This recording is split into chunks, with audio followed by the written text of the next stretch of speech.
Waktuji nogas joni ɗo te ayawo yeɓerdi télévision fulɓe international musidɓe tedduɓe jaam hiire moon bisimil moon e kabruji mon jaƴƴe ɗemgal pular ina jeeya ko ɓuuri tengtude e nder kabruji meɗen jagorɗo kalfinaɗo cellal holliti alarba hande jeegom lewru mai hitande ujunaji ɗiɗi e nogas e nder ujunere e temedere e capanɗe jeetati e ɗiɗi test mbaɗaɗe réalisé ko temedere e nayyi garti positif ma en garta hen gam ko ɓuuri yajnade e nder kabruji meɗen Aliou Sarr ministre des transports aériens holliti caggal nde o yuɓɓino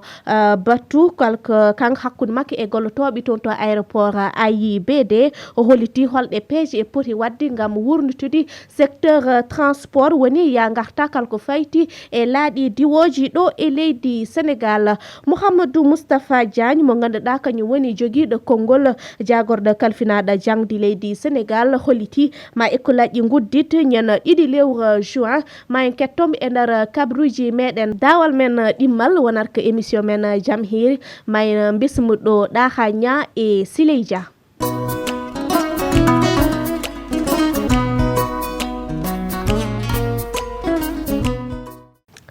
Assalamu alaikum musidɓe tedduɓe yeɓiyankoɓe télévision fulɓe international jaam hiire moon bisimil moon e kabruji mon jeeƴƴe ɗemgal pular hono no mbirunomi ma en bismuɗo hande ɗaha ña e Siley Dia ɗoyte émission men jaam hiiri Siley mi salmini mi juurima. Mi salmitimama Hawasi mi salmini ɗaha ña mo ganduɗa hoorema hande ko minen ndendi plateau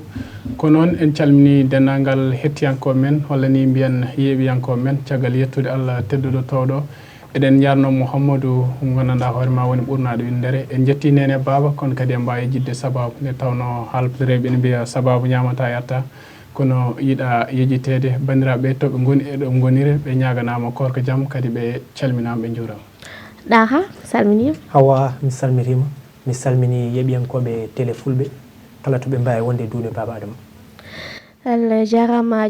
on paami hande noon kamɓe ɗiɗi ndendami plateau o kamɓe ɗiɗi foof keɓe janiyankoɓe ɗo te télévision fulɓe international jagorɗo kalfinaɗo cellal hono Abdoulaye Diouf Sarr walla mbiyen halfinaɓe cellal ɓaali leydi Sénégal kolliti hande alarba jeegom lewru mai hitande ujunaji ɗiɗi e nogas e nder ujunere e temedere e capanɗe jeetati e ɗiɗi test mbaɗaɗe réalisé ko temedere e nayyi garti positif woni ɓen temedere e nayyi foof ina gondi e ñaw coronavirus te holitama hen temedere ko raɓaɓe caggal nde jottodirno e gondunoɗo ñaw coronavirus nayyi heddiɓe ko issu de la transmission communautaire won ɓen gandani ɗo ƴetti ñaw ngu te holitama ɓen nayyi foof dañɓi transmission communautaire o hen goto ko Pikine goto ko Ben Tali goto ko Sédhiou goɗɗo ko toon to Vélingara hollitama kadi hande en dañi selluɓe yimɓe nogas e tata en dañi kadi yimɓe jeegom hollitama oɗo saaha eɓe musira no fewi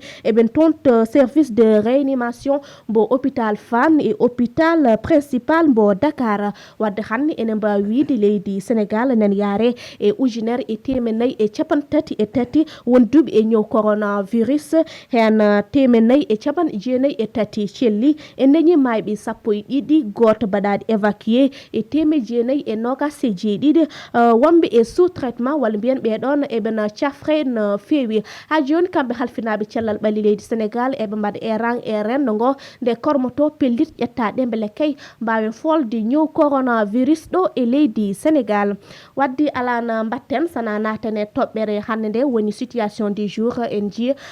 Siley Dia hande leydi Sénégal dañ ko temedere e nayyi waɗa déclaré positif ɗum noon wadde mbiyan ko record dal guila ñaw ngu fuɗɗi en meeɗa dañde temedere en natani e temedere dañanɗen tan ko capanɗe joyen walla capanɗe jeetaten kono hande en naati e temedere e nayyi waɗa déclaré hen temedere ko raɓaɓe nayyi heddiɓe ko issu de la transmission communautaire Siley. Tigi no mbiɗani Hawasi nde tawno moƴƴanno kam woni pelliti ƴettaɗe ɗe yimɓe hay sen kormi ɗum mimere wawi wiide ene heddi ha joni saaha en jii eɗen mbaɗa enregistré kawji ɗi gandanɗa hoorema ko woni transmission wona communautaire woni ƴettoɓe ñabbulɗi taw ganda so ƴetti ɗum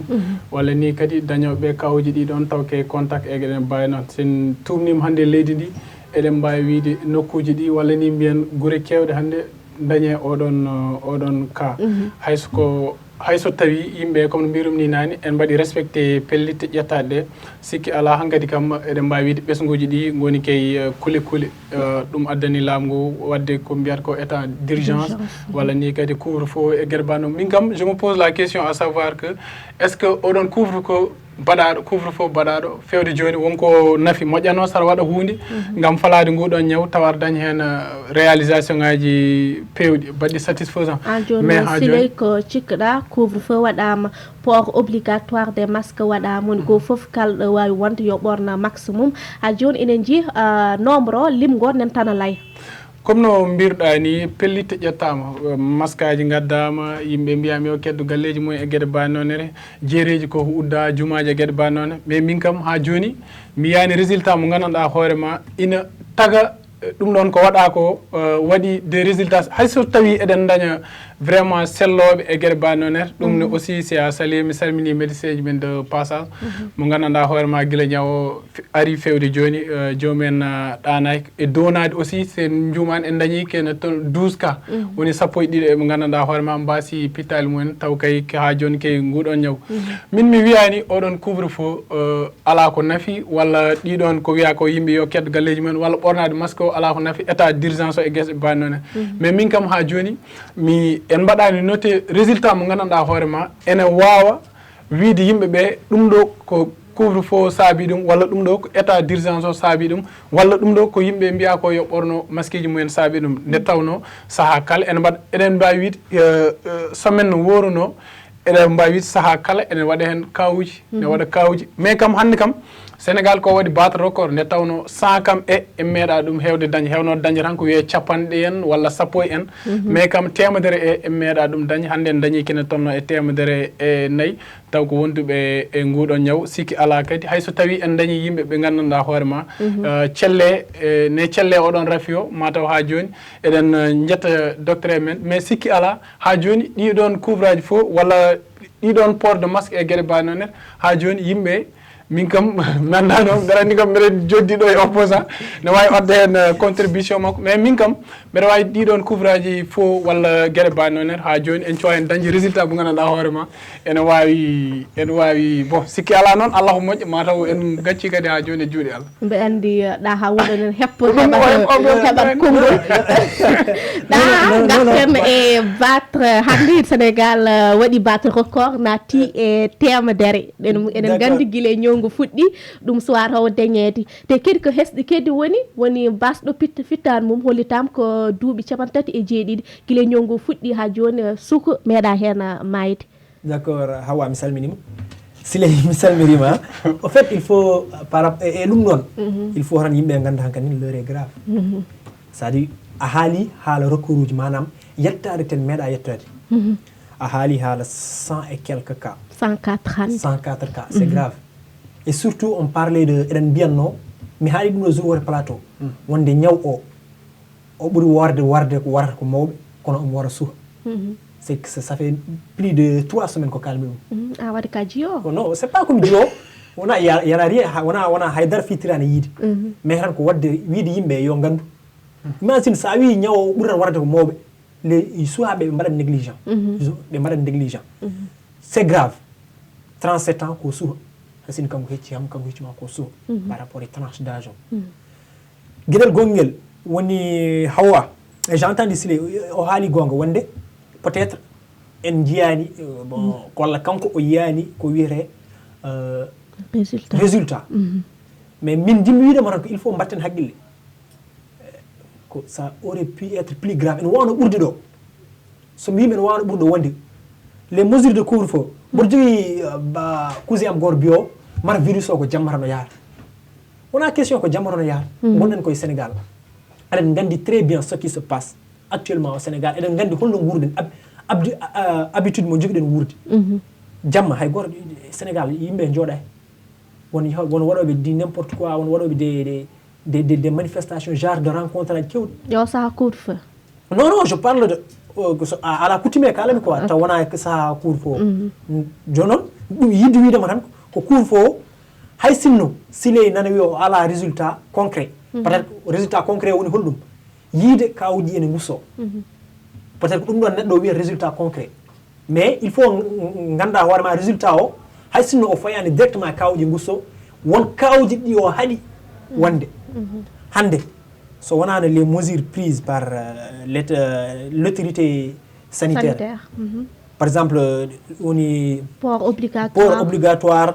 lavage des mains, distanciation, et surtout état ko ƴetti wonde à empêcher les rencontres, les manifestations, et surtout couvre-feu eɗen mbawno wonde e des boom de cas. Donc kulɓiniɗo kawuji ha heew. Il faut aussi dire que c'est vrai ko mbiyamo l'heure est grave, mais le Sénégal eɓe mbaɗi maintenir les choses, eɓe jaggi d'abord chose uji haal pular noon eyyi Sénégal eɓe jaggi chose uji no mboɗo wiya mami haal pular Sénégal jimmi wiide tan ko Sénégal eɓe tambi gueɗe ɗe to jaateɗen ɗo eɓe tambi gueɗe ɗe e on saaha wadde couvre-feu uji ɗiɗon manifestation ngaji kaɗa ɗiɗon eɗen jogui impact kono ƴeewen tan résultat concret woni kawƴi gusso ko courbe ko échelon yarata noon wona noon tan yarata ne jippo no wona bon à un moment donné yaren ɓeɗo courbe à un moment donné yahat ngabba yaha instant ko jippo mais har nde ha joni ko peuple sénégalais o d'abord eɗen kaali haala couvre-feu sile haali yiya nafa o wi kene waɗi important mais o yiyani résultat mum ha hande Sénégal wonɓe jooɗay won yawɓe ha x time ha joni won yawɓe ha oruɗi beela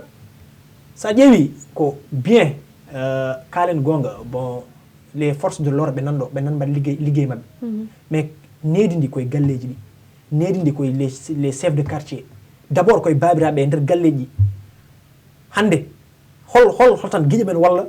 jeune biyo anda danger ñawoto yarte ɗo ala mo juɗɗum wadde won juma foutisme gonɗo hen manam min tawi min waɗi min tawi o nani hen donc jimmi il faut ko yimɓe mbaɗa responsabilisé nde gueɗe ɗeɗon ƴettaɗe mbawa dañde sens e guirma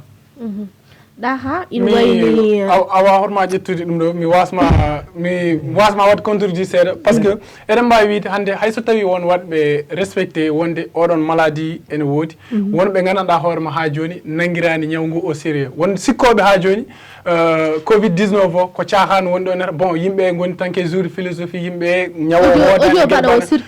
wonɓe gomani jawo à 100%. a haali nane Sénégal kamo mbaɗɗen o enregistré woni sappo e ɗiɗo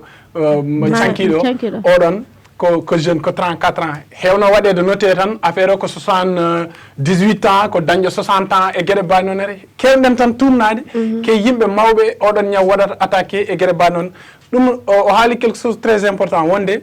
no yimɓe gandirno ni ñawo waɗat attaqué heewi warde tan ko dañɓe 68 ans woni 3e âge ɓeɗon andini hankkadi yimɓeɓe par ce que sen juman no fuɗɗino nde wiyatno nguɗon ñaw warta ɓalejo ko ɗum fuɗɗirno wiya ko warta ɓalejo warat tan ko tubakoɓe gueɗe banone naate continent Afrique fuɗɗima warde ɓaleɓe jeeyi ha ɓoy seeɗa kadi ɗaccuɗen ɗon mbiɗen warat ko dañɓe 3e âge woni mawɓe dañɓe 68 ans e gueɗe banone watti warde jeune woni ɗum ɗo joni kam mataw bon mi yo Allah harna men ɗo mais ma yimɓe nanggu ɗum au sérieux étant donné que hankkadi watti ñawo faltaki o ko mawɗo o ko cuhlel e gueɗe ba noon en ko yidde wiide ha joni ɓesguji goto foof no waɗirtu respecté e gueɗe ba noon en couvre feu bien vrai hayso waɗi nafoore sikki ala ñaw ngu nan ɓeydo wadde propagé men yimɓe nan mbaɗa enregistré saaha kala hande sa dañi sappo janggo ne wawi daña nogas hande sa dañi nogas janggo daña capantati e meeɗa yettade 100 wona e meeɗa yettade 100 hande ñettima 100 ɗum noon noon firti yimɓe l'heure est grave comme no mbiruɗa ni goto foof yo daro darde mo gandanɗa hoorema nanga ñaw ngu au sérieux par ce que a wawa ñaw fongu ni wa arde wuuro ɓene jaɓa wonde ñaw ngu ne wara walla warta won nanguɓe ɗum au sérieux wonɓe nangani ɗum au sérieux eyyi siley fawɗon junggo ma en ji artémisia so woni ko noon kay wiyete woni waɗa ko découvrir toon to leydi Madagascar woni lekki covid organique e puɗɗima e kolliti Madagascar en holliti fuɗɗima wadde jencude e mabɓe woni lekki towaki tonete woni e kutorin ɗum nana eɓe mbaɗa ɗum e ñawɓe mabɓe nana wadde jencude toon leydi Madagascar ɗum wayno covid organique o ari ɗo te leydi Sénégal ko hande fonnono we toon to galle ñiɓirde jagor kalfinagal cellal hollitano kin lekki ma won haralɓe yimɓe sappo e joyyi haralɓe e fanno lekkiji woni médicinal plante médicinal hollitama ɗiɗon lekki ina wawi hutorede kono ɗum foof e wayde noon leydi Sénégal ne holliti kañumne ma waɗa hen wittu mum tottu haralɓe on fan to ko ɗo te leydi Sénégal e wiide professeur Daoud Ndiaye joni noon ɗaha lekki naati ɗo te leydi Sénégal. D'accord Hawa a haali gonga covid organique ko Madagascar o waɗa découvrir naati leydi Sénégal commande o yettima maintenant il faut noon ɓesguji ɗi ɓe ganda par exemple jimmi wiide tan kala ko safrata enen leɗɗe eɗen jogui leɗɗe mum soit nanɗo e Afrique soit nanɗo e Fouta walla soit nanɗo e kala to mbaɗa wonde e banggue e Afrique mais hunde foof koye charge ji yahata wona yettima tan min par anecdote wallahi won wiyoɓe yo ƴettuɓe mbaɗa ɗum versé foof e to SDE yimɓe jar ɗum e rubiade en jalni ko anecdote ko jimmi wiidema eyyi il faut tan yimɓe ganda ko c'est quelque chose à étudier ko janguete sile a wonta médecin hunde ara wiye ɗum ɗo ene safra ndeɗo uure jettoɗa tan mbaɗa hen kala ko heeɓimo an a saabi ɗum ɗon andu mo kalɗa ɗo anduɓe ɗum ɗo Sénégal ɓe mbi ko haɓe bitta ɓe ƴeewa holno yarata taw ala ko wiyete des effets secondaires so jomum ye ƴetti ɗum wajibinan ɗum ñabbul goɗɗo ñabbuji goɗɗi ko ɗon yarate likki kiɗon ki ɓooyi haalede eki safrirno artemi ɗum ɗo en eki safrirno almaria en eki safrirno paludisme en mais yiha instant goto OMS haɗi ɗum min ama propre gré min hooram ɗaha j'ai mes propres raisons holko tagui yiyandam holko tagui OMS haɗi ɗum par ce que mboɗo wiya haqqillam peut être ko c'est à dire que ko hunde haɓade africain ji mboɗo wiyanno hay noon par ce que ɗum ko conception min personnel mais oɗo instant kam lekki ki to yarate ɗo il faut ki witte soko wittama ha paari so tawi ene wawi safrude on saaha maaro kam ko moƴƴe men ɓe gaddata ɗum ha e Sénégal ɓe calo saftiri ɗum hay sinno kam eɗen gandi yaade protocole pour fadde OMS en ɗum fof mboɗani nani hen Sileye ɗa ha wi kañum yo witti an noon comme no mbirum ni cafrowo ɗeɗɗata neɗɗo kam comme no mbiran ni cafrowoma ɗeɗɗatama kadi l'heure est grave comme no goriɗen ni wiide hankkadi ko gonɗen tan ke membade tout d' abord mi waɗi félicité Madagascar eko taari ɗum nde tawno ko kamɓe ha joni goni pays mo gandanɗa hoorema adi yitude hayso safrata kam yitude lekki mo gandanɗa hoorema ene kalma ɗum par ce que ɓe testé patient ji par ce que wona Sénégal tan waɗi commande oɗon médicament ne waɗi Sénégal ne waɗi pays ji goɗɗi ɗi gandanɗa hoorema fitti mataw wona résultat moɓe jiihen comme no mbirɗa ni joni hayso tawi Sénégal waɗi ɗum commande naatiɗo e nder leydi ndi sikki ala ɓe jettotako tan ɓe jarna wonduɓe e coronavirus il faut kiɗon lekki ɗon kam mi wattama contredire mais il faut lekki ki ƴeewe mais tawi kadi wonno lor waɗirte grave so yettima minen yiyandam yo yimɓe jarni par ce que yimɓe koko kuuli koko paayi dañi remède mo gandanɗa hoorema ene wawi walla yimɓe ene cikki yimɓe so jaari kiɗon lekki en mbawi addandema e résultat ji ɗi gandanɗa hoorema ne waɗi satisfaisant woni hollum kiɗon lekki mataw enen mbiyeten ɗum ko caski ki mbeɗa ko hoɗɓe fuura kam mbeɗa andi ɗa ha ne mbawi taw ganda caski mine waɗi lekki ɗi gandanɗa hoorema ko médecine traditionnel no pamirta hande Sénégal eɗen jogui ɗo yimɓe ɓe gandanɗa hoorema ko oɗon côté jaari kay côté médecine traditionnel eɗen jogui seremɓe men eɗen jogui waliyaɓe men eɗen jogui médecin ji men hayso jarani médecin côté traditionnel aɓe gandi kiɗon lekki so ari comme no mbirɗa ni so waɗama wittu ƴewrama andirama kiɗon lekki ena safra walla safrata par ce que kala ko jiiɗa ene waɗi effet secondaire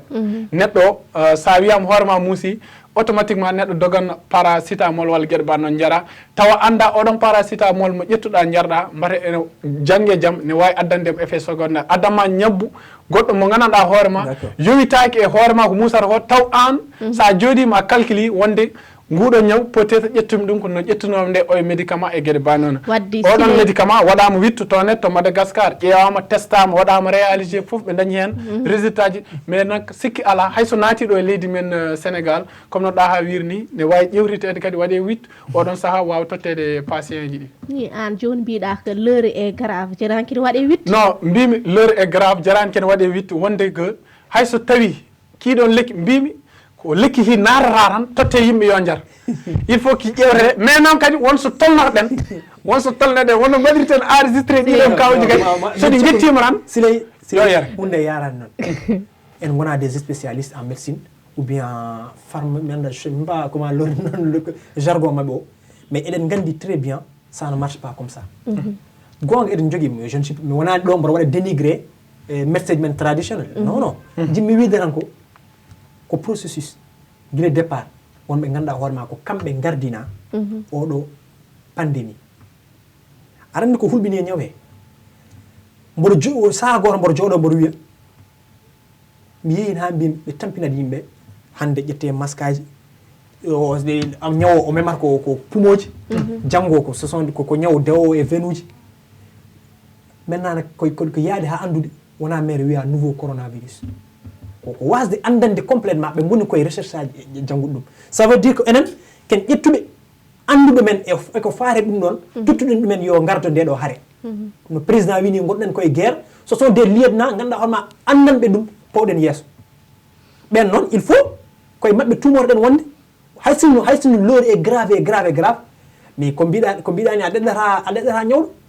imaginons Madagascar hay sinɓe mbaɗi ɗum étudier nous on a nos conditions d' étude eɗen jogui condition ngaji men ganduɗa hoorema façon ngaji men no mbaɗirten étudier ene wawi façon mo Madagascar waɗir étudier onen wona noon mbaɗirten étudier ene wawi Madagascar ɓe mbaɗi étudier haaɓe ƴeewi ɓe jeyani hen hay ko dara ko bonnata enen so naati laboratoire aji men a premier aperçu jiyen ko wawi bonnude organisme neɗɗo min ko weltaram tan e un pays africain yirude ko wayni mais il faut que yimɓe gartida haqqille mum en moment donné andude que il faut hunde nde witte ha para nde fuɗɗo waɗede nder yimɓe hay sin oɗo waɗi gara e yiyandema ce que je pense eyyi ko yiyandema mbeɗa andi sen gonɗen enen kaala ñaw coronavirus en jejjirat ko poɗɗen ko habrude goɗɗum ɗum joni ala no mbatten sana jokken kabruji meɗen caggal nde hooreji leydi ndi ƴettuno pellital yammirde nde duuɗi jangguirɗe yo guddu ha 2 lewru juin fandu gam haɓade laygol ñaw coronavirus Mouhamadou Moustapha Diagne joguiɗo konngol jagorɗo kalfinaɗo jangde hollitima école aji guddita ñen 2 lewru juin sabma école aji pompi mbaɗe équipé kono ke distance biyaɗo ma horme kettoɗem kanko monsieur Mouhamadou Moustapha Diagne directeur de la formation et de la communication kono kedi joguiɗo konngol jagorɗo kalfinaɗo jangde. Je pense que l'objectif du ministère de l'Éducation nationale feƴƴe fandare jaɓorɗo kalfinaɗo jangde leydi Sénégal woni ko feƴƴe feere ha année balance wasa waɗ kono kadi ne kay hitande wasa bon sa ƴeewi lamɗo leydi ndi o tohni noon ñalama gandane kañum tigui sikkano wonde ma sukaɓe dupto école aji ɗi kono noon kañum kam o ƴeewat tan no ñaw o hono rafi o yarata ni ko hen tan o tumoto gam wadde golle ɗe ko andude wondene si en jokki hen uddi école aji men ɗi so rentaki ma en jaaha mbaɗen année balance hono hitande gandane kone bonde e ɗum mboɗo sikki jifnaɓe sukaɓe laamu ngu ala jiɗɗo ɗum ɗon coronavirus ko ari hoddude e meɗen ko ɗum koddijo e meɗen mono noon alay saago mbaɗen peeje mbawen hoddo e makko waɗi rafiji goɗɗi gonɗo ɗi gandani en peeji feere heɗen kodda heɗi woni noon mbaɗɗen ha kodɗen ɗin noon rafiji yo en mbaɗ feere ha kodden e oɗo rafine joni noon lamɗo leydi ndi ƴetti pellital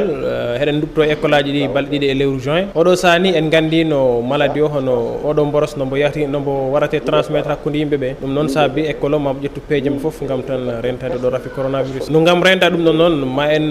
tumno tan e ko haala ko walla ko wiya ko yo yimɓe mbaɗ gam rentade rafi o guila e so lawƴude juuɗe en e rentade no fewi hono haɓɓude masque ene gueɗe mbayno noon te kadi ne kay jaboɗo kalfinaɗo jangde nde fawi goomu gandane ko gam tan dardude ɗen ɗon golle oɗo sani waɗi goomu pawago gam tan ko rewino ɗen ɗon golle taw fawi ngu ko jaboɗo kalfinaɗo jangde joni noon mamin gone golle ha min mbawa dañ jincude ndewdi lawol ko ɗum progressif noon wonata hono tan ko par dawe dawi wonata mamin gador ɗum noon e sukaɓe gandanɓe ɓe kamin tolni e wadde examen hono wonno ɓe classe uji examen ɗi mboɗo sikki ala élève jiɗɗo nan année blanche si ɗum ɗon hoɗe tan ko wondene sukaɓe heɓe dandi ko fadataɓe ko kono ɗum ko miɗen dañi koene tonno e 3 500 000 élève aji ɗi gandani kamen tigui janggata école aji ɗi ɗum hina wondi e jangguinoɓe yonɓe kadi ne kay on ɗon fannu min dañi koene tonno e ujunnaji capanɗe jeenayyi jeeɗiɗi jangguinoɓe ono 97 000 enseignants te ɓen ɗon kadi ne maɓe ndewne nino foti rewnire hono tan maɓe mbaɗe prise en charge ko banggal ngal ɗon mboɗo sikki président siftiniri ɗum en dañani kulhuli gooti gam ruftade école aji ɗi si woni en ɗoftima jamiroɗe gandani kam tigui jaboɗo kalfinaɗo cellal haala kono kadi ne dendagal ɓe ganduɗa e poti natno juuɗe mabɓe e nder feƴde feere ha ɗum ɗo fuɗɗito e feƴde feere ha ɗum ɗo fuɗɗito maɓe nanno hen jongi mumen guila gelle jaaborde ɗe ganduɗa kam tigui jogui golle ɗe goto kala ma addu hen participation mum gam tan golle ɗe mbawa futton hannirde. Donc progressive, mais surtout maîtrisée, comme l'a indiqué le chef de l'État. On dit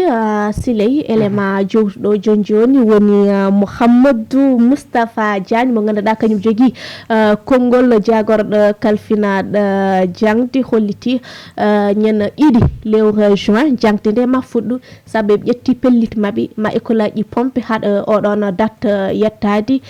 ko fayti e distance biyaɗo ɗum foof ma horme. eyi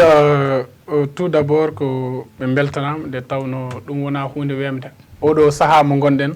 ƴettude hen décision ngaji ɗi gandanɗa hoorema wonde yimɓeɓe yo duttute école aji aɗa andi mo wi école walla mo wi jeere mo wi juma wi rassemblement mais noon e nder haalaji mabɓe e nder reportage o joni ɓe mbi ko maɓe ɓe mbi ko maɓe pompe ɗiɗon école aji maɓe mbat ɗum équipé no pamirta gam falade nguɗon ñaw no hannirta ni ko yidde wiide min kam bon mi watta contredire wonde ko état haali ɗum ko état ƴetti ngal ɗon pellital par ce que mo wi ministre kam sikki ala ma ruttute e laamu ma rutte état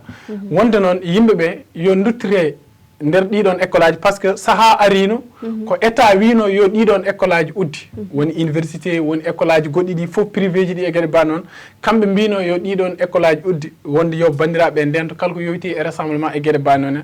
mais la question que je me pose pourquoi pas oɗon saaha ɓe mbaɗani équipé ɗiɗon école aji pourquoi pas ɓe tokkarano élevage ɗi déléji ɗi gandanɗa hoorema yo keddo galleji mumen kene won une semaine walla 2 semaines keddo galleji mumen ɗiɗon école aji pompe mbaɗe équipé comme no mbirni oɗo saaha gonɗen ɓeɗon sukaɓe garta e jangde men ne tawno oɗo saaha ne tawno ɓe guddi walla ni ɗiɗon école aji e kono mbirumi ni tawata ko ɗi guddi pourquoi ɓe jooɗi ha oɗo instant ha oɗo moment mo gonɗen gandanɗa hoorema joni kawuji ɗi ɓuuri waɗede enregistré joni ɓurɗen wawde yiide kawuji communautaire joni ɓurɗen wawde yiide dañɓe contact e gueɗe ba noon pourquoi ɓe jooɗi ha oɗo saaha ɓe mbi ɗiɗon élevage yo duttite école aji ɗi maɓe mbaɗ ɗum équipé maɓe pompe ɗum maɓe pewna ɗum ha feewa. C'est trop tard joni jiɗɗa wiide. C'est trop tard. Ɗaha annen a yi Moustapha Diagne holliti école aji ma guddir woni ɗiɗi lewru juin hitande gonɗen nde ma jangde nde fuɗɗu saabu kamɓe ne ɓe ƴetti pellit mabɓe ma waɗ désinfecté école aji pompe e gaddi thermoflash uji kala ko fayti e haɓade woni gel uji antiseptique hydroalcoolique ɗi kono keddi e distance biyaɗo ɗum ɗon meɓi kormu ɗum woni même cours école o so récréation yonti no yimɓe goniranno ni hay ɗum meɓi ƴettan ɗum e peeje. D'accord. Hawa ɗum ɗon ce sont des mesures mon directeur de la formation de la communication et porte-parole du ministre de l'éducation haali wonde gouvernement ma ƴettu peeje. D'accord, il a même woni même ko woni phrase mo waɗi utilisé woni sen jiɗi wadde sauver année o sen jiɗi wadde sauver année o il faut janggen wurdude e virus o mais c'est grave à mon humble point de vue ene waɗi grave l'état ils sont organisés c'est vrai prendre des décisions sile haali ɗum joni joni hawa conseil des ministres hande hande waɗata ko par vidéoconférence vraiment c'est paradoxal kalden gonga c'est paradoxal comment ça se fait conseil des ministres waɗata ko par vidéoconférence oɗon décision o ƴettira ko par vidéoconférence et voulez qu'on laisse no goppen suhaɓa men jaaha janggoya à quelle fin ko mbiɗa junior ni nde fuɗɗi nde on avait des 10 cas on est à 1000 cas et plus vous permettez de dire que yo suhaɓe duttoto école bien vrai que jangde woni afo ngaru je suis d'accord mais je suis sceptique ɓerdam deeƴani e banggue wonde maɓe ƴettu mesure aji ɗi ha ɓeɗo suhaɓe mbasa ha daɗa par ce que suhaɓe ils sont fragiles cuulel c'est un moment donné min kam jiiru ɗum tan ko paradoxe mi wawa famde noon hol décision holko tagui jogade oɗon courage e oɗo instant peut être ils l'ont repoussé ɓe dittini ɗum laaɓi ɗiɗi 2 dates wonde ngolɗo ma arta école 2 fois e hande e journal uji hande les médecins woni le professeur Seydi et l'autre Bousso ils ont bien dit que yo gouvernement ƴewro par rapport e ɗum ɗon ene waɗi dangereux apprendre à vivre avec le virus comment holno jangguirten wurdude virus o eɗen goppa omo wara mais c'est grave haal ɗum sax c'est grave holno je me demande bien holno jangirten wurdude virus o il faut yimɓe ƴewro ɗum ɗon il faut à un moment donné yimɓe ƴewro holko mbaɗata o y a des pays yinno wadde essayé ɗiɗon yidde wadde humaniser virus o walla yidde wadde wurdude virus o walla yidde wadde essayé yaltude ƴewde mais en jii catastrophe guilay peste en ya l'histoire ne nous laissera pas mentir guilay peste en eɗen ndi ɗiɗen ñawdi holno mbaɗi yimɓe donc c'est grave min kam e yiyandam c'est encore tôt guitten oɗo mimétisme ko foti joñede haala jangde ko foti joñede ɗa e pour l'instant guitten mimétisme il faut guitten kala ko woni Europe jiɗen wadde copier non en jiiɗa les mêmes cultures c'est doucement et puis virus o yetta ha keɗen guurde makko eɗen tolni ko ganduɗa hoorema eɗen mbawi haɓademo kaɓoɗen mo haw ummoɗo ɗum woni hen yiyandama Siley yiyande nde ko gotum nde tawno hay min kam mbeɗa andi hay parent ji d'élève aji mbeɗa andi hay so wiyama école aji ɗi ene waɗe produit ji ɗi gandanɗa hoorema ma mbawa dandude ɓeɗon sukaɓe ma ɗe mbaɗe désinfecté e gueɗe mbawi noon nen foof ɓeɗon sukaɓe mbawa ruttirade e jangde mumen no hannirta ni min kam ha joni mbeɗa wawi wiide oɗon ɗum ɗon yooɓe jonƴum par ce que a wawat ko médecin ji safroɓe jooɗi mbi wonde kaɗon haala yo joni ha ɓooya seeɗa sikki ala laamu ngu kañumne foti tan ko neɗɗo kam sa ardini ɗum wonde yo ƴeewa kañum joƴƴinɗa enen gardini laamu ngu président hannde décision mo ƴetti foof o wasata yejjide ko enen mbaɗi haw jooɗi ɗo nete kamɓen aussi soɓe ƴetti yakare mabɓe pawe médecin ji ɗi ɓeɗonne aussi kala ko kalniɓe a mbawi hen tumnade a mbawi hen wadde a mbawi hormade ɗum ɓe mbaɗa ɗum respecté nde tawno nguɗo ñaw an mawɗo aɗa wawi jogade peeje e peccorɗe gam dannude hoorema mais cukalel ngel o wawa hayso wiyama yo ɓorno masque e gueɗe banno nete cukalel ko cukalel mawɗo ko mawɗo no dentirtoɗa ni ne wawi taw cukalel ngel wona noon rentirto yaltude galle mumen hayso école aji ɗi ɓe mbaɗi toon produit ji e gueɗe mbaɗi noon foof ko tagui ɓe mbaɗani ɗum guila départ no jareneɗen nde 10 cas 5 cas walla 3 cas ko tagui ɓe gaddani ngal ɗo pellital mais ɓe mbi ko yo école aji ɗi uddi ko forno université udda gueɗe yimɓeɓe foof kooti ɓe gacci ha oɗo instant ɓe mbi koɓe waɗoɓe hen produit ji e gueɗe mbaɗi noon wonde yimɓeɓe foof yo duttir école aji mumen siley hawa haali haala université mais université eɗen mbawi wadde comprendre mais Allah ne seedi a wawi wiide ngel ɗo cuulel o e nan jooɗi oto ban e horo jangi ɗum horo ɓattu hay kamɓe prof aji ni e mbi eɓe hen en guevin ɗo professeur goto mathématique o hollitin hay kamɓe woni jagol kalfinaɗal jangdi woni Mamadou Talla ƴettina pellital wadde distribué des cours pour village uji mo ganduɗa ngala ɗi courant walla kedi cours uji juɓɓine e RTS ballal RTS yimɓe foof ji eɓe kolliti même e oɗo instant goni classe uji mabɓe d' examen e mbaɗi créé groupe WhatsApp pour wadde toon cours uji mabɓe kono à chaque fois même dañ probléme saabu élève mbawiɗan ɗa ha ar wi kañum ala téléphone ko kay téléphone yummum waɗa ajouté e groupe o heure cours o fuɗɗinode yummum alano ɗonet koko yaltuno em jogui caɗele no fewi hay kamɓe kolliti em joguino caɗele o holliti ni oɗo saaha jangde ko foti joñede ɗa ene foof ndenden kaɓɗen yo coronavirus ha ummoɗo saabu jangde diwtani ko ɗum ɗo l'heure est grave no mbiruɗo ni kono ala no mbatten ɓe an ono jiiɗi ɓeydiri hen kono jokkeno tan jokken kabruji men ha joni ko fayti katgol kutorgol mbusuji ɗo e leydi Sénégal ina wayna jagorɗe kalfinade taride hono Abdou Karim Sall hollitin on sarɗi woni katgol hutorade mbusuji ɗo te leydi Sénégal fotno hormede koye lew avril mayno ndu yeyoɓe wonɓe toon to Touba noon ina paɗa équipage jagorɗe kalfinade taride saabu yo ɓen dokkuba happ eɓe jeeya keɓe joguino stock meɓe mbanno e mbusuji e birkaji mabɓe ha gasa so wona ɗum noon hari ina jarniɓe hen so ɗum kadi woni so équipe jagorɗe kalfinaɗo tarine Abdou Karim Sall yadani hen en jarniɓe haaldude e halifaɓe diine wonɓe toon to Touba beele ɓen dokkuɓe happ kettoɗen hen Ba Cheikh Dian joguiɗo konngol mabɓe Abdou Karim Sall ci noonu ci la commerçant yi demee ci hande noon rendinen ɗo ena ko dendagal dilloɓe ko fewtiɗo banggue jeygu mbusuji on gandi e hitande ujunaji 15 waɗanoma ɗo kuulal tawi ene haaɗi kala kutortoɗo mbusuji manam jiggoytoɗo pewnowo mbusu e kutortoɗo foof ngal ɗon kuulal ene haaɗi ɗum woni kutorade mbusuji e nder leydi Sénégal a tawi kadi ɗum ɗon ko seeɗa jubbuno e mbusuji ɗi ena saabu woni e mbusuji ngalano hen woni e mbusuji ko kañumen ɗum toɗɗino e ngal ɗon kuulal e oɗon saaha noon woni dillannoɓe ko fewti e nguɗon jeeyi kañumen wonande hono gabbiti e mbusuji ɗi kuulal ngal toɗɗaki mbaɗoyi hen kopporeji mumen caggal noon nde ɓe mbaɗi ɗum ɓe jeehi ɓe gaddoyi conteneur uji mabɓe goni ɗo foti ɗo ene yaltinede kono noon ɓe donki yo yaltu saabu douane ene namdinoɓe kayit lawɗino wonde eɓe mbawi yaltinde conteneur uji mabɓe ɗiɗon tawi ummoto koye jagorgal men kalfinagol feeru banggue taari ndi woni Abdou Karim Sall e nder ɗum dendagal commerçant ji ɗiɗon woni yeeyoɓe ɓe jeehi to jagorgal ngal gam namnade kayit mo douaniɓe namni gam ɓe mbawa yaltinde kaɓirɗe mabɓe ɗe omo waɗaɓe kayit e oɗon kayit o wi muk ɓe keɓata oɗon kayit ɓe mbaɗi feere foof ɓe donki e nder ɗum hawri waɗi kuulal ngal wayla kuulal ngal yaccina woni woodi ko ɓeyda hen tawi ine wawi dallinde gam jaltingol ɗeɗon kaɓirɗe gonɗe toon e kamɓene ɓe jokki golle mabɓe ɓe dutti kadi to jagorgal ngal gam wawa rokkudeɓe kayit oɗon namnaɗo gam ɓe mbawa yaltinde jeygu mabɓe nguyen to douane o namninoko haɗani o waɗi ɓe kayti ma won lebbi e nder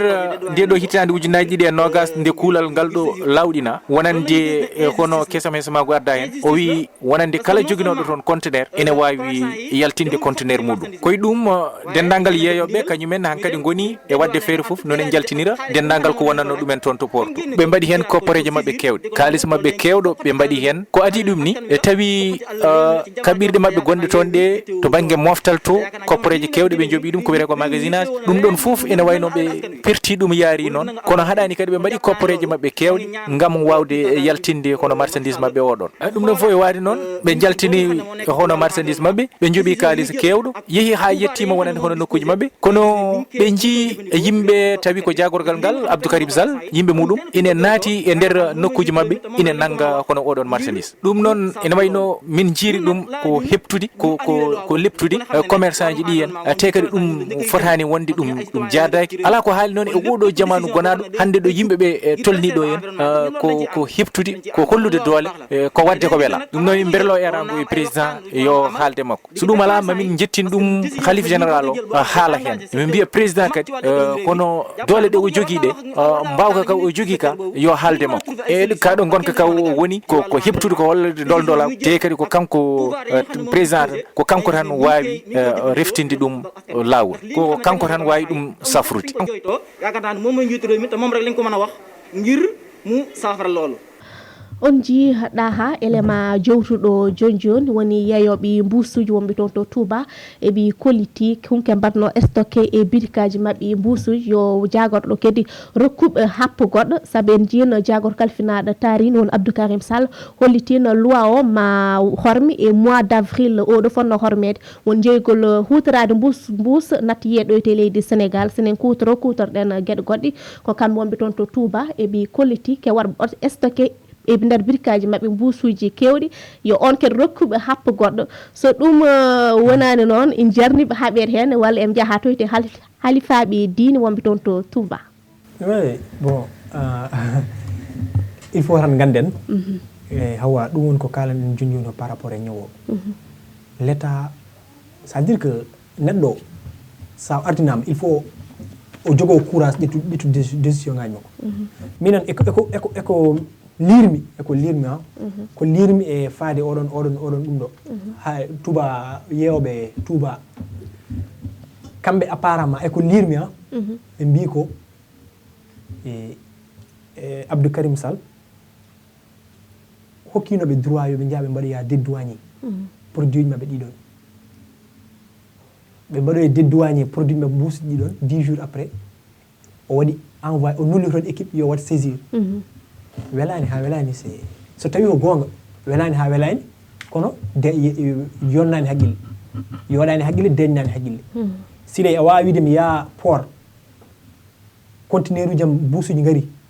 mi waɗiya ɗum dédouané mi yoɓa kalisam min nana ɗum e magasin am nula équipe waɗoɓe saisir mbusuji ɓe yo garan ɗum à un moment donné wonko welani haqqille so tawi ko noon yaari ɗum ɗon ko wiide ɓeɗo ɓe ganduɗa ko commerçant ji Touba ministre o suwa jaaɓo hen taw après so tawi o gon kam yoɗani mais fofan jinni andude il faut ko min mboɗo yaadi hen par ce que eɗen majjani sachet plastique c'est pas biodégradable en wawi en bonna taaride donc ko haare moƴƴere mais ɓe manque ko instance décisionnel woni pellidde ɗe gandanɗa hoorema sa ƴetti ɗum ɗon liiɓa ɗum kono kadi sa itti hunde en majjani enen Sénégal no gurɗen addu ko lumti ɗum to ganduɗa hoorema ɓesguji ɗi en mbawi wurde hen juste tan e ka Touba o a yiyani ɓe mbima ɗum noon c'est déplorable par rapport e wiide men wonde so tawi ministre o waɗani hen réagir maɓe jaa haaro sernaɓe faiblesse état welani ha woni o Sénégal eɗen gandi réalité ji enen foof gofo ko croyant gofo wonko waɗi gëm mais koye kaldigal mais à un moment donné c'est l'état qui tranche l'état en foti waɗi décider mais nak saɗa waɗi décider yaaro an aɗa woni e gonga voilà ɗum wonno hen yiyande bandiraɓe saɗa ardini neɗɗo jaab an ardini ɗum laamu ƴetti pellital wonde en ittuɗo kala ko yoyti e mbusuji e nder leydi ndi ɓeɗo kaali ko wonde laamu ngu so arini ittude mbusuji maɓe yaaso seeremɓe maɓɓe ngam haaltoyde ɗum toon min mbeɗa nangi kaɗon haala ko joomumen nan kaala tan pour haalde par ce que a wawa wadde imaginer laamu gardina joomumen sa wi Sénégal forcément ma haqqille ma dogue laamu ma haqqille ma dogue président arandi oɗon ministre wona kañum tan yetti dari wi yo mbusuji guitti non koko jooɗa haalda nanodira ko loi koko vota wiya ko ɗin mbusuji yo guitti ɗo mi jaaɓi wonde sa itti ɗin mbusuji ya taw ma addu gueɗel gonguel mo gandanɗa hoorema en wawi wadde remplacé ɗiɗo mbusuji hayso ɗum daña laamu so wi mbusuji yo guitti wonde mbusuji yo guitti wonde laamu min mi wawa wadde concevoir mi wawa jabde an ka gardinaɗo ko an huufi yimɓe an halfi yimɓe foof aɗa huula galleji diine min mbeɗa jogui diinam ɗa an jogui an aɗa jogui goɗɗe mais sa wi aɗa watta haqqille ma wonde diine wonde ɓeeɗo galleji diine par ce que kamɓe soɓe kaali min j'aurais bien aimé wonde ɓe mbiya ministre o so wini mamen jettoye président walla mamen ƴeew audience joddade président mais ɓe mbiyani ɓe mbi so ɗum waɗi ɓe kalanoyto ko galleji diine ɗi ɗum hay nanowo ɗum woni kettoɗo ɗum nanowo ɗum o ma wi galleji diine holo laamu woni walla hoto gueɗe mbaɗi noon woni ɗum ɗon ko haalaji ɗi gandanɗa hoorema a nannani en mbaƴƴani mbuus holo rôle jouyi ɗo here hande kala ko coɗɗa hay sino ko banalel gotel jaaɗa coɗɗa jeere welanma ko wadde mbuus belnoɗa sa arti galle suwaɓe jalta hay yo baba addi ɗum ɗo mbuus e gueɗe mbaɗi noon en mbuusuji ɗiɗon hayso ɗi guitta mais min kam mi jaaɓi hayso ɗiɗo mbuusuji soɓe guittiɗi yooɓe gaddu gueɗel gonguel ngel gandanɗa hoorema wona mbuus tan wawi wadde banane wona mbuus tan ne waɗi ɗum ɗoji goɗɗi ɗi ganduɗa carton ngaji e gueɗe mbaɗi noon en foof ne mbawi wadde mbuus o jii ko bonni hay jawdi lan hay jawdele mo gonduɗen hen mbuusuji ɗi no mbeɗirto ni jawdi ñaama ɗum ne wawi ɗum warde e gueɗe mbaɗi noon en yante no waɗirtu polier wuuro men ngo e gueɗe mbaɗi noon mbuusuji ɗi liggey mbuus hayso tawi ene waɗi nafoore ne waɗi gueɗe ɗe gandanɗa hoorema mbuus kadi ko kañum e tigui golloto ɗum ɗiɗon mbuusuji so guittama sa yi ɗiɗon magasin ngaji sikki ala ne wawi taw jomumen ko mbanno stocké tonel mbuusuji ha keewi miiji ko haalis kewɗo mbaɗi hen miiji oɗon mbuus so ittama ɗon e ɗiɗon magasin ngaji mabɓe ne wawi ɓe perde des millions et des millions mais hayso tawi jomumen ko perde des millions kala ko jiiɗa ko jewrigal kala ko jiiɗa ko ɗum ɗo a mbawi dañjude audience e laamu ngu walla gueɗe mbaɗi noon wonde noon magasin ngaji amen ɗi noon magasin ngaji ɗiɗo foof woni hen ko mbuusuji mais sikki ala hayso noon min tottanum haptu ko wasde wadde ɗum respecté wona happu woni probléme men de probléme men woni ko holko woni hen gonga min ko ɗum jimi kalden holko woni hen gonga est ce que mi wiyat an yaya joɓiya yaya mbaɗi dédouané ha par kalden gonga c'est pas raisonnable so tawi laamu ngu so tawi le ministre Abdou Karim Sall wiɓe noon il les a donné kanko totti autorisation yoɓe jaaɓe mbaɗiya dédouané ha paari yoɗani 10 jours après garta harande c'est depuis quand guila holnden loi waɗa voté assemblée nationale si tu autorises la personne a yimiri jomum yo yaah waɗiya dédouané donc an gonna ko wadde encourager yo marchandise o naade leydi he ɗon kam ko question wonde est ce que ko ɓeɗon kokkiɓe ɗeɗon pellitte wonde yombade par ce que ɗum ɓe kaali mais ha joni yimɓe ganda exactement mbar koɓe kaali ko ɗum woodi évidemment mais kam wonde kam laamu itti pellital yo ɗin mbusuji guitti kam min kam mbeɗa yaadi yoɗi guitti e ɗo noon kam ha joni mbeɗa yaadi hen mais ha joni ɗiɗon mbusuji so guittama yooɓe gaddan ɓesguji gueɗe goɗɗe ɗe gandanɗa hoorema ene wawi wadde remplacé ɗiɗon mbusuji ko noon tigi wadde alano mbatten sana jokken Alioune Sarr ministre des transports aériens walla mbiyen jagore kalfinade eko yewti ya garta laaɗi diwoji yuɓɓini talata hanki batu to waɗi ɗum koye vidéo conférence hakkude mum e gollotoɓe e galle bowal laaɗi diwoji mbo AIBD wona aéroport international de Blaise Diagne gam yewtide ko fayti e fannu ya garta kettoɗem kanka Alioune Sarr. Nous avons justement parlé durant cette réunion de eyi e nden ɗon jonde nde min jooɗino min kaali hen ko yewti e mahgol aéroport uji kesi gonaɗe diwanuji ɗi ko wayno Saint-Louis ko wayno Wourossogui Matam yoɗo ɓati 40 milliards ko ɗum tigui laamu leydi waɗi hen gam tan fewni ɗum ɗon kadine kay miɗen jiiɗi immade koyno tonno e auto aéroport uji ko tontoɗe e 7 nde tawno eɗen gandi immade nokku faade nokku mbaɗa hen 7 heures de temps ha 8 heures de temps hina muusi no fewi ɗum noon saabi alay saago ɗum ɗo waɗe banalisé hono transport aérien mbo darde kono kadi mo toppite no hannete ni gam tan wawde wallu yimɓe on ɗon fannu mboɗo sikki so woni en mbaɗi noon hakkude diwan haɗum wawi wat koyno toon no e waktu goto walla waktu e guennawal kono kadi ne kay fejde ha compagnie mo Sénégal daña promotion hono nanande kono andede kay e nder région ngaji ɗi foof fejde feere ha on ɗon compagnie dara darde fayde e nder leydi men Sénégal hakkude région ngaji ɗi kono kadi ne kay caggal leydi ɗum malliten ha mbawen darnu transport aérien hono tarso mo ganduɗa weeyo ngoɓe ndewata hono avion ngaji gueɗe mbaɗi noon wawa ɗon darde fayde nde leydi men Sénégal beela sénégalais kala e sénégalais kala wawa yahno hannete ni toutes les Sénégalaises à tous les Sénégalais. On ji élément jowtuɗo joni woni jagorɗo kalfinaɗo ya garta to kay fanno laaɗi diwoji o holliti walla mbiyen o yuɓɓinino batu talata hanki ko fayti e holɗe pewje poti ƴettude gam wadde relancer secteur transport o ɗaha eyyi hawa kono mbiɗani ko noon par vidéo conférence o heeɓino wadde batu kanko e wondiɓe makko woni wonɓe AIBD voilà e nder hen woni haala ka ko holno ɓe mbaɗira relancer secteur no wiyete transport aérien woni manam ko faare lanaji diwoji eyyi koɓe kaali ho bon ko solution ngaji e nder débat ɓe mbaɗen ko solution ngaji ɓe kaali hen parma ya 45 mais ɓe jaltini 45 milliards e mbaɗ ɗum e Air France Air Sénégal jafɗon d' accord 45 milliards mbaɗ ɗum Air Sénégal pour tan wadde relancer secteur oɗon holno arande kam il faut que aussi kadi gonɗen gonga ni gonɗen koye crise mais il faut aussi miijoɗa Sénégal post corona woni Sénégal caggal corona ɗum foof koye ɗiɗon fannuji jeeya après corona hol oɗon secteur holno waɗir relancé majjani secteur transport aérien kam holko nannata e leydi Sénégal ko hunde wonde fayida no fewi e nder hen kadi o heeɓi haaldude mabɓe wonde kadi wadde financé woni des centres de formation ko kala ko faate lanaji diwoji en kala ko faate aéronautique ɗum c'est très important voilà ko ɗum tan won hani yande men par donc c'est un geste à saluer waddi non tigi ko geste mo ganduɗa hoorema à saluer et à féliciter aussi comme no mbiɗa ni joni hoorema wat préoccupé ñawgu tan ha jejjita Sénégal janggo hanki information jimi corona nar koye leydi Sénégal Air Sénégal perti koye tolno e 3 milliards ko haalis kewɗo so battelade diwoji ko haalis kewɗo ko natanno ko haalis kewɗo eɗen mbayni wiide hay ko keeredi ndi ko udda ko natanno côté économiquement ko haalis kewɗo wonanno corona ari e mbaɗi fermé foof woni keeridi ndi woni laaɗe diwoji e gueɗe mbawi noon foof koko uddeno ala ko natat ala ko yaltat ɗon noon ko yidde kadi artirde bandiraɓe ha joni nguɗon ñaw sen jalti e maggu wonko pertuɗen ko e gueɗe mbawi noon holno keptiroyten ɗum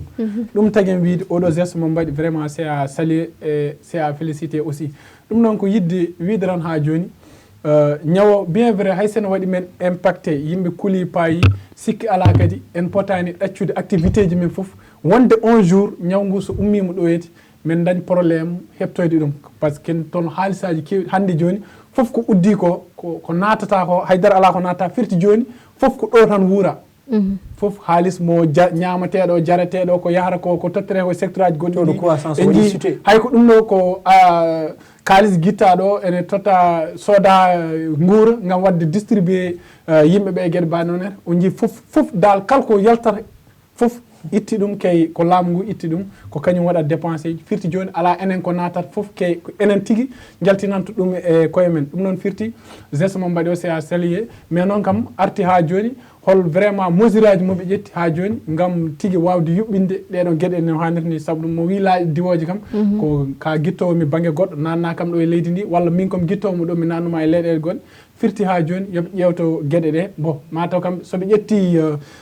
ƴetti ngal ɗo pellital soɓe ƴetti oɗo décision sikki ala mataw ɓe jogui des mesures d' accompagnement mo gandanɗa hoorema ha joni lorrata leydi ndi lorrata kadi leyɗele goɗɗe ɗe mi toñamo seeɗa 1000 milliard mo coɗaɗo ko soda hen maaji ne ɗum ɗo jono fof wona kalis laamu noon eyyi horyal budget mo ñaagui ko budget ñaagaro non ko yiddi wiɗa joni sabu ko laamu toñamo ko yiddi wiɗa joni tagi mi wiyani ko haalis laamu jimmi wiide ha joni ko laamu ngu yaltini ɗum hayso tawi ken ñamloynoɓe walla hayso tawi en jeyano oɗon haalis ha joni ko kamɓe totti men ɗum par ce que yaltani e poche ma yaltani jimmi wiide ko ce sont des dons ko rendina budget ƴeewaɗo ha timmi 1000 milliards. Effectivement. Donc, ce n'était pas dans les caisses de l'État, mais dans sa famille. Une famille, effectivement. C'est vrai, ça va impacter économiquement parlant, parce que ce sont des entreprises. Entreprises, e fortira mumen wadde ko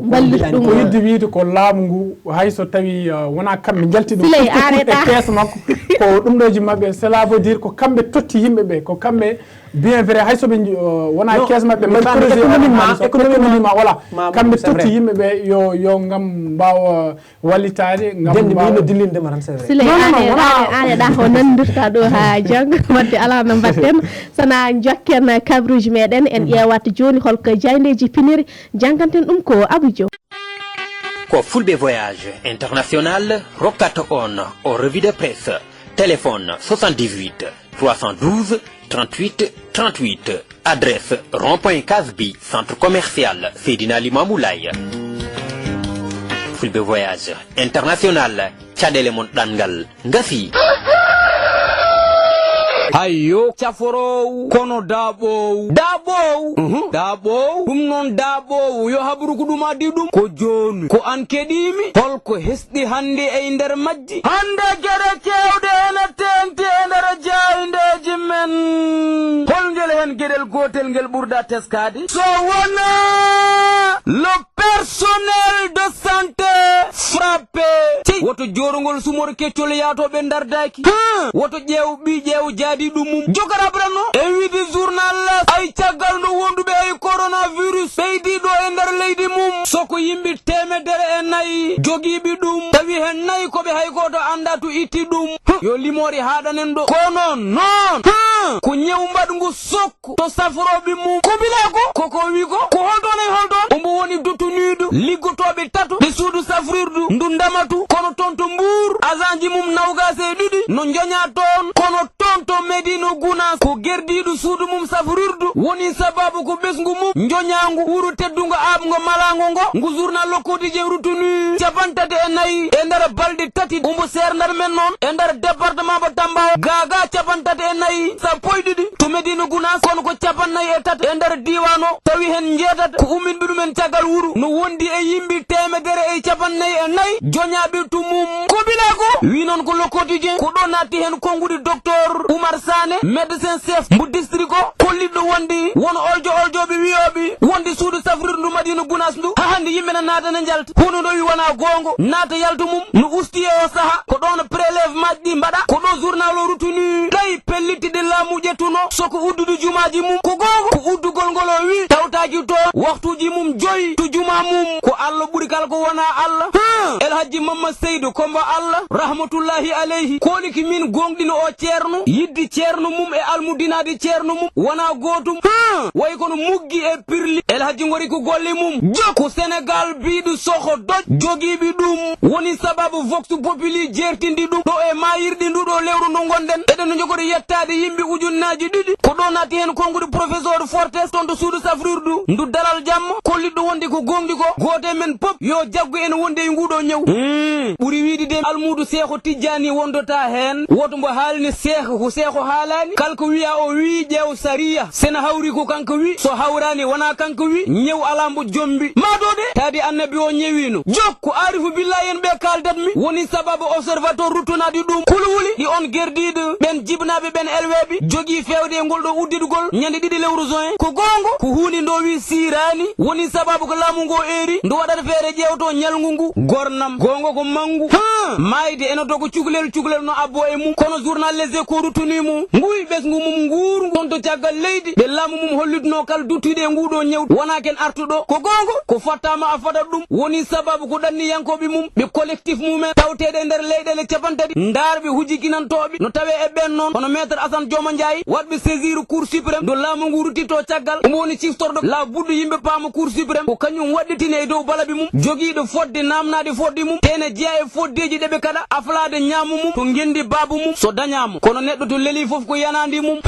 hatta nakire e munkara tawdu ɗum toon namno ɗum toon holmo woni joomi jok kadi wontude hutbu woni sababu Dakar Times ruttunadi ɗum bonandi no nguɗo ñaw jogori bonnude to ñamdu e yardu mum ɗo e nder continent ba Afrique ɓanggue hirnangue ko mbiɗa ko ala koko PAM wi ko woni programme alimentaire mondial jogoniɓe million ngaji capannayyi innama aade kulwuli fewde to ñamdu mum yo Allah addu kene ñaame kono annen innama aade ñande wonde mbasa wattude kumba ɗumi ɗimona Allah andinini men tellantake men e musibbaji so wona ko gollirɗen juuɗe men ko gongo wa tubu ilallahi goto fo yo waɗa ko kañum saabi ɗum wasa jofade musidɗo mum goppena mawmaw kono woto mo yejjiti ko couvre feu jibno nanda daɗiɓe leydi mum pigli bonɗi woni sababu journal Les Échos ruttunadi ɗum goto e policier ji mo brigade de recherche jiwaɗo paahaji sappo e leso jungngo mum nano toon to gueje wawi hol jiwɗembo kombo indi mum sowa kono jettaɗo sow kono noon ko coosowo kolliɗɗo kayite wona e belaɗi mum i joni noon pourquoi omo yiyombo on ɗo tawno ɓornaki tenu o sikkanno ko agresseur uji kankane ombo dando hoore makko ko ɗo o ruttuni ɗi policier ji ɗiɗi kañumen ne dañoɓe caɗele toon to ñetti mbar ko ɗiɗi wiyanoɓe piiɗumen ko gongo ɓe jettate ko ñing a jaggi ko Oumar ñing poɗɗo ñawede sappo e tati lewru me e yeeso ndun suudu ñawirdu ndu sukaɓe kono mawnum kañum nene jogoto ñawede toon to flagrant délit mbo Pikine ñande sappo e ɗiɗi kono saɗa walle waw keɓe dañɓe ballowo notirtoɗo maître Amadou Diallo kolliɗɗo wonde kayde keɓe toñaɓe sababude ko dadiɓe ɓe naati to galle mumen kono noon procureur o waɗi ko wela soko jingande dadiɓe ɓe kono woto mbo yejjiti sago gollotoɗo ko dañde galle mum ko gongo woni sababu Le Soleil ruttunadi ɗum toon to New York soko laamu leydi men dañde toon galle moƴƴo ngarɗuɗo payudinɗo huunde fuɗɗinode guila 2009 koppareji mum tolnima e million ngaji nawgas e joyyi haalisu dollar américain eno tolno e sappo e joyyi milliard haalis men seɗen ciftora wonko bonnetano hen ko gongo jagorɗo mum kalfinaɗo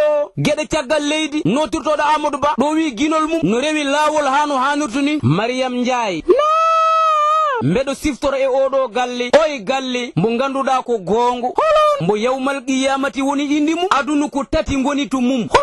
ko mbaadi mum wele mum e ko moƴƴuɗo mum kono neɗɗo yo faamo to haqqilli mum kala ko wawno welde to ɗemgal mum ko guila e ñew ancato ɗum ko yooɗi ko to oto mum ha guenale ma yaade mum wonto ko welno ko dartinimo ɗum ko yoɗno ko gasini ɗum so moƴƴano moƴƴinano bel ma moƴƴi ko namnal jibine koko mayat mahe koko rappat ɗum noon mi haɗɗo mi ñaago Allah galle moƴƴo toon to yawmal qiyamati e inde radio télévision fulɓe international mi salmoni mi juri Allah jarama Abou Diop e kabruji ma jayndeji ko ɗum ni uddi kabruji men walla mbiyan émission men jam hiri ala no mbatten sana dokken konngol baynugol mes deux chroniqueurs Siley e Ɗaha hande plateau noon Wuli Diaw Ɗaha holko baynirtoɗa eyyi Hawa mi salminima mi yettima mi juurima mi salmini kala yeeɓiyanke télévision fulɓe e ko gartami horan ko seeɗa wiide toujours yimɓe yoɓe mbaɗ conscient dans tous les domaines pour so wadde daɗen oɗo ñaw ko conscience dans tous les domaines merci ɗum noon allahumma salli ala seydina mouhammadin wa sallim tawi wonko haala hen ko fewani bandiraɓe ene jaafo kala ko feewi hen ummi ko tonto jomiraɗo moƴƴo teddutoɗo ɗo kala ko tata hen ko enen ɓeeɗo jooɗiɓe ɗo nde tawno jooɗiɗo galle mumen ene yeeɓa men ne wawi ni taw kanko ɓuuri jogade humpito kanko ɓuuri andude eko kalten ko sikki ala noon e ballodirat tan comme no mbirum ni kala ko tata hen bandiraɓe ene jaafo sikki ala mataw ko ɗo mbaynodirten ha saaha goɗɗo inchallah ha aljuma inchallah garton ɗo keeti meyde chroniqueur Allah jarama on jarama ɗaha e Siledia e siftonot tan keɓe janiyankoɓe ɗo te radio télévision fulɓe international musidɓe tedduɓe émission men jaam hiiri haaɗi ɗo ha aljuma inchallah en jetti en jaari Mamadou Gaye camaraman men toon to régie Khadija Diallo e Bamba Ndiaye ha aljuma inchallah